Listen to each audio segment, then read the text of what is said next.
Milé Slovenky, Slováci, občania Slovenskej republiky, ale aj Českej republiky. Počas dnešného, zajtrajšieho a sobotného dňa 1. júna 2024 sa uskutočnia mierové dni v Prahe. Sú to mimoriadne 3 dni, kedy sa uskutočňujú nielen mierové protesty, ale aj veľmi závažná udalosť, ktorou je okrúhly mierový stôl, ktorý sa uskutoční zajtra, 31. mája.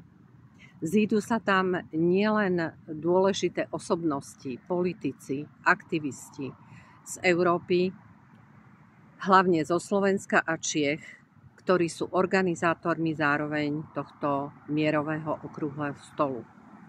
Cieľom tohto mierového stretnutia je podporiť a vyvolať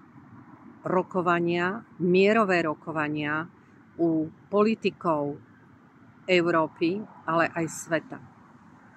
Nie je mysliteľné, aby pokračovali všetky aktuálne vojnové konflikty, ktoré sú nielen blízko nás, ale aj v rámci celého sveta.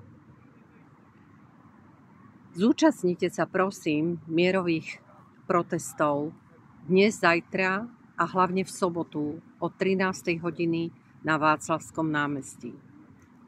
Prídite si vypočuť uznesenie a záver z mierovej konferencie v Prahe, ktorá veríme, že položí základy dôležitým mierovým rokovaniam politikov tak, aby Európu sme udržali v mieri, v bezpečí pre naše deti, pre budúce generácie.